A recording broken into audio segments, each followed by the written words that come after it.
clever. Oh, maybe you should be on the Zurich Classic one. I'll piss them off with Mutual of Omaha instead. Biggest competitor. I think that's kind of funny. Is it? Yeah, I think they are. I think they're like They the are. biggest rivals in that. That's funny. Just wait for him to finish. Henrik, what was the bigger challenge out there today, the weather or the format?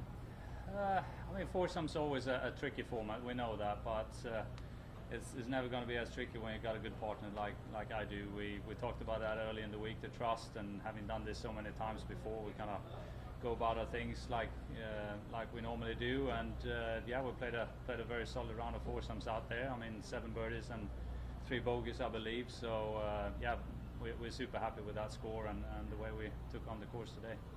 Justin, the way you rebounded from every single bogey with a birdie, how much resilience do you take from that? Yeah, for sure. I mean, I think a problem shared is a problem halved, you know, in this format for sure. But Henrik was a rock today. I was kind of looking at it in terms of, you know, I don't think he made one mistake today that led to us dropping a shot, really. So, you know, it was pretty fun just to have someone that was so solid today. Yeah, exactly. He pulled his weight today. But yeah, listen, I think it's like Henrik says, we see the game very similarly, and I think, you know, alternate shot is probably where we've had our most success in Ryder Cups and what have you. So it was a good day to get a good score on the board. Yeah, you mentioned having this routine down, obviously, and success. Just curious if there's something you figured out early on in your careers playing alternate shot that maybe changed in terms of approach or strategy that's worked well for you. Like more this recently. week here, you mean, or No, in general? I just No, I mean think early on, you know, playing alternate shot early in your career, figuring out something, an approach, a strategy, whatever that.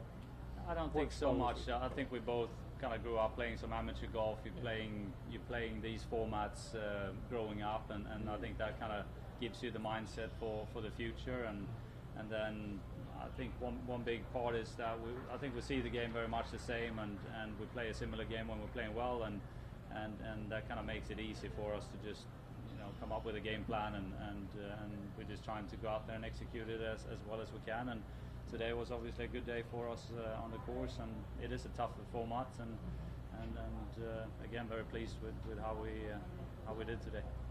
Yeah, and I guess just the biggest thing is, you know, you have to trust yourself, but then you've got to trust your partner, but more so you have to trust yourself.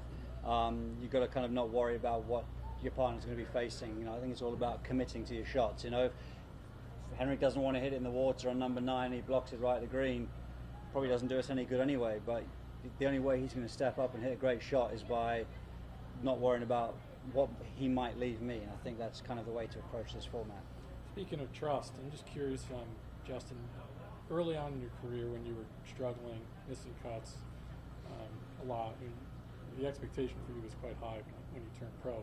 What was the toughest part of going through that process when you look back on it? Well, I think, yeah, when I look back at it, I think it's just, like you said, the expectation. I think the 4th place finish in the Open skewed probably other people's expectations. I had quite a realistic plan of how I was going to go about turning pro, and I had a 3-year process kind of planned out.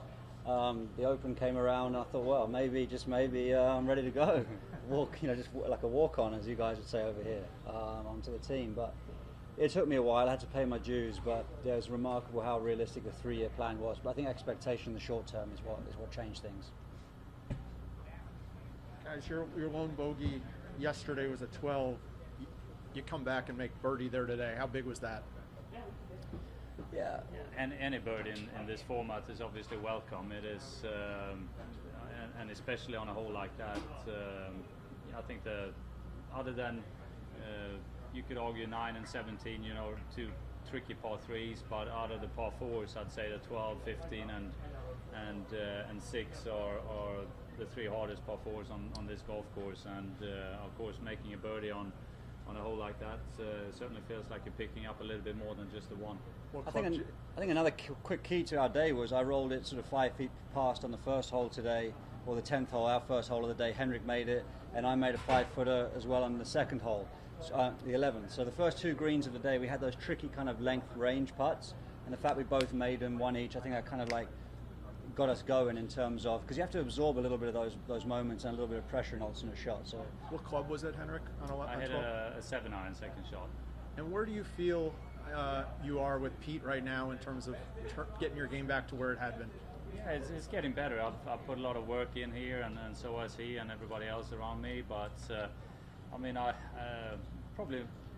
shouldn't say this when my partner's listening. It's not always that I feel as confident as maybe some of the shots that I pulled off today, but it's work in progress, and I just try and commitment is a big thing every day out there, but especially I think in this format and on this golf course, because you're facing some really tricky shots out there, and I managed to go after them and put some good swings on them and got the results I wanted. So yeah, it's work in progress. You guys missed the. You didn't put a song in yet. Do you have one in mind for the walk-up music this weekend? Yeah, that's my organized partner that had that on his plate. So I'm very surprised that it's not in yet. But I think we got Henrik's something very going. type A, and I fly by the seat of my pants. So I don't know. I think we're going to go for that Fleetwood Mac guitar riff. That's just no lyrics. It's that. All right, sounds good. I think that's okay. That's Decided that's a here sick now riff. then. I think. There we have it. Thanks, guys. I mean, we can't. Last time around we were down by. Yeah. See ya.